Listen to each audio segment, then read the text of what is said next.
बिस्मिल्लाहिर्रहमानिर्रहीम। अस्सलाम वालेकुम नाज़रीन, कैपिटल वन में आपको खुशामदीद कहते हैं। और सबसे पहले आपसे यही रिक्वेस्ट होगी कि चैनल को ज़रूर सब्सक्राइब कीजिए, बेल आइकन पर ज़रूर क्लिक कीजिए ताकि हर नई आने वाली वीडियो आप तक पहुंच सके।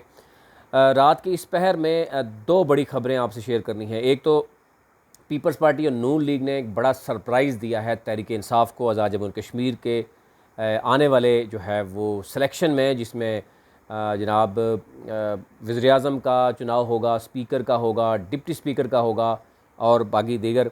आज मुस्लिम लीग नून और पीपल्स पार्टी ने की जो मुलाकात हुई है, उसके बाद हम ये देख रहे हैं कि आज 5 में से 2 नशिस्तें भी मखसूस जो ख़वातीन की हैं वो भी लेने में कामयाब हो गए और यूँ दोनों की जो मिलाकर सीट्स वो 18 तक पहुँच चुकी है।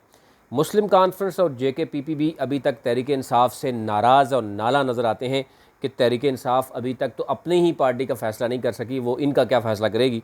और देखना ये होगा कि अगर ये मामला गड़बड़ हो गया तो फिर अगर 20 पहले से मौजूद 45 में से 20 सीटें अगर अपोजिशन के पास होंगी तो बहुत गड़बड़ हो सकती है, अगर कोई इधर से हमें वज़ीर आज़म के मद में कोई सरप्राइज़ देने की कोशिश की। दूसरी अहम ख़बर यह है कि कल वज़ीर आज़म इमरान ख़ान और आर्मी चीफ़ के दरमियान एक बहुत अहम जो है वो मामला ज़ेर बहस होगा।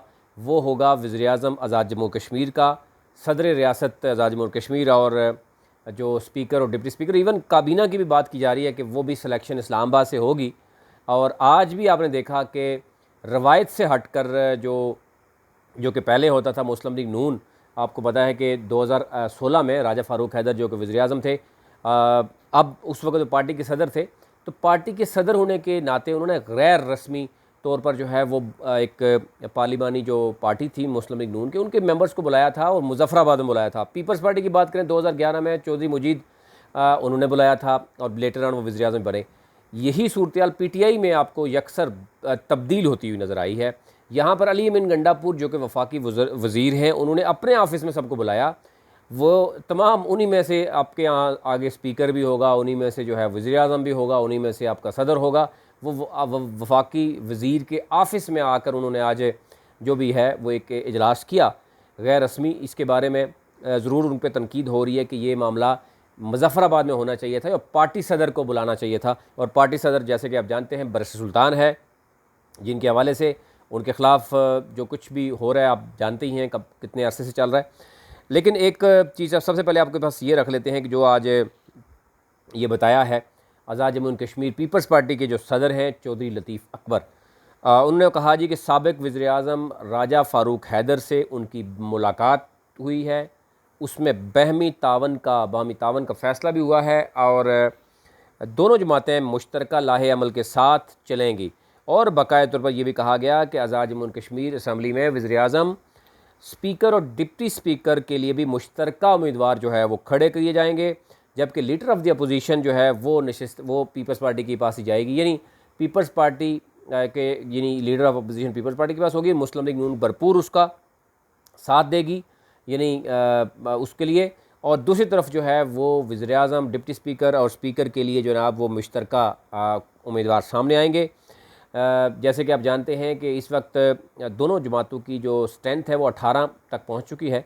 और अगर सरप्राइज़ अब देखेंगे कैसा सरप्राइज़ होता है। अगर वज़ीर आज़म का आज़ाद जम्मू कश्मीर में कोई सरप्राइज़ हो गया और 5-6 वोट आगे पीछे हो गए तो गड़बड़ हो सकती है।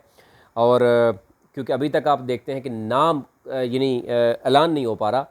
कल मखसूस नशस्तों पर जो है वो इलेक्शन होना है और उसमें भी मुस्लिम लीग नून और पीपल्स पार्टी ने मिलकर उसमें लाहे अमल तैयार किया है।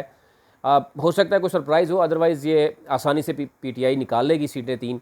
यूँ PTI जो है वो मखसूस 6 नशिस्तों के साथ जो 26 नशिस्तें पहले से मौजूद हैं, तो ये 31 तक यानी 32 तक जो है पहुँच जाएगी। और शायद इसी का इंतज़ार है। उसके बाद वज़ीर आज़म, स्पीकर, डिप्टी स्पीकर और काबीना का जो है वो ऐलान किया जाएगा, कल ही मुतवक्के है। और उसके बाद क्या सरप्राइज़ होता है ये कुछ भी कहना कबल अज़ वक्त है। लेकिन कल बहुत अहम बैठक होगी, कल बहुत अहम मशावरत होगी मुस्लिम लीग जो आज़ाद जम्मू कश्मीर के वज़ीर आज़म और काबीना के बारे में। वज़ीर आज़म और आर्मी चीफ़ बताया जा रहा है, जो हमारे ज़राए बता रहे हैं कि कल अहम फ़ैसला इसमें करेंगे। बाकी जो जितने भी स्टेक होल्डर्स हैं उन तमाम स्टेक होल्डर से राय ले ली गई है, वफाकी वज़रा से राय ले ली गई है कि क्या होना चाहिए। और एक चीज़ जो सामने आई है कि बैरिस्टर सुल्तान की, जो हमारे ज़राए ने भी और बाकी जो एक सर्वे के हवाले से बात की जा रही है कि बैरिस्टर सुल्तान जो है वो मोस्ट पॉपुलर जो है वो इस वक्त मौजूद है मीरपुर डिवीज़न के साथ साथ पूरे आज़ाद जम्मू कश्मीर में, और इसके साथ साथ ओवरसीज़ कश्मीरी जो है वो सबसे ज़्यादा ये चाहता है कि बैरिस्टर सुल्तान जो है उनको वज़ीर-ए-आज़म होना चाहिए। ये उनका इस्तकाक भी है और उनकी गुज़िश्ता 6 साल मेहनत है। 2015 में जब वो पार्टी उन्होंने ज्वाइन की, उस वक्त तहरीक इंसाफ का नाम लेने के लिए वहाँ पे कोई मौजूद नहीं था। उन्होंने एक बड़ी पार्टी यानी उस वक्त की पीपल्स पार्टी को इस्तीफ़ा दिया। 2011 से 2016 तक पीपल्स पार्टी की हुकूमत थी, और उस वक़्त जो आपने देखा, आप तो बखूबी जानते भी हैं कि उस वक़्त बैरिस्टर सुल्तान को सदर बनाने के जो है वो ऑफ़र भी मौजूद थी, लेकिन उन्होंने ये ऑफ़र ठुकराई। पीटीआई का उन्होंने साथ दिया। शुरू से ही बेसिकली ये बताया जा रहा है, जो ज़राए बता रहे हैं कि शुरू से ही बेसिकली बैरिस्टर सुल्तान के हवाले से इमरान ख़ान को जो है वो गलत जो है वो गाइड किया गया, जो कि उनके बारे में जो कुछ भी था वो गलत था, लेकिन गलत गाइड किया गया। जैसे कि अब सरदार तनवीर इलियास के हवाले से बड़ी क्लियर चीज़ें इमरान ख़ान को बताई गई हैं कि उनके सेंटर्स में और ताज रेजिडेंशिया में बहुत से वफाकी वज़रा हैं, उनको फ़ायदा पहुँचाया गया।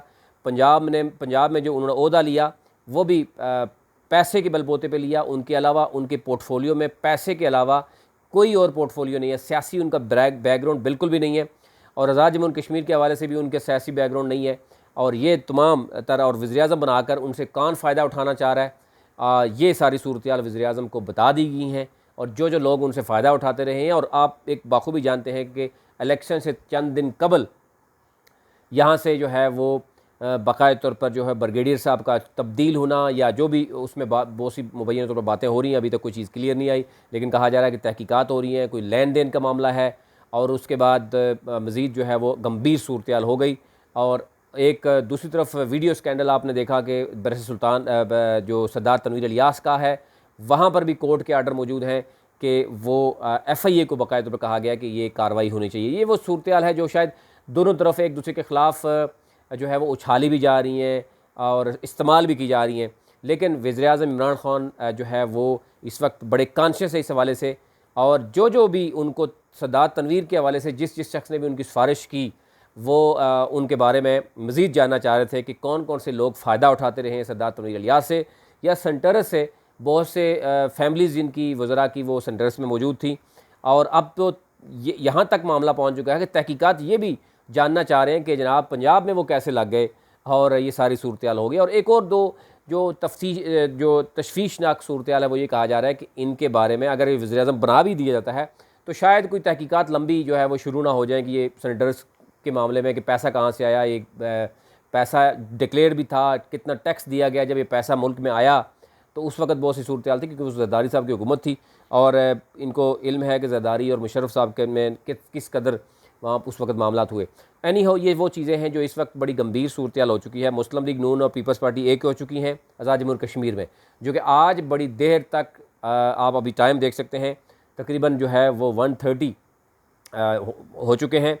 इस वक्त भी मुस्लिम लीग नून और पीपल्स पार्टी की ख़बरें गूंज कर रही हैं इस्लामाबाद में, और तहरीक इंसाफ परेशान कुन हालात भी हैं कि क्या फ़ैसला होगा कल, और अगर फ़ैसले में कुछ गड़बड़ हुआ तो उसके बाद जो है वो हो सकता है सरप्राइज़ हो जाए, और आज़ाद जम्मू कश्मीर में जो तहरीक इंसाफ ने सीटें इस कदर जीती हैं कहीं वो डैमेज ना हो जाए। तो ये कल बहुत ही अहम फ़ैसला होगा, ये आपके सामने होगा। लेकिन इस वक्त पॉपुलैरिटी के हिसाब से अगर देखें तो जो हमने सर्वे करवाया उसमें बैरिस्टर सुल्तान जो है वो आज़ाद जम्मू कश्मीर और ओवरसीज़ जो कश्मीरी हैं उनमें टॉप, उनके हवाले से टॉप ट्रेंड चल रहा है, ट्वीट चल रहे हैं, और इवन ये भी कहा जा रहा है कि उनके लिए टॉप ट्रेंड ट्वीट्स चल रहे हैं इस वक्त कि बैरिस्टर सुल्तान को वज़ीर-ए-आज़म होना चाहिए।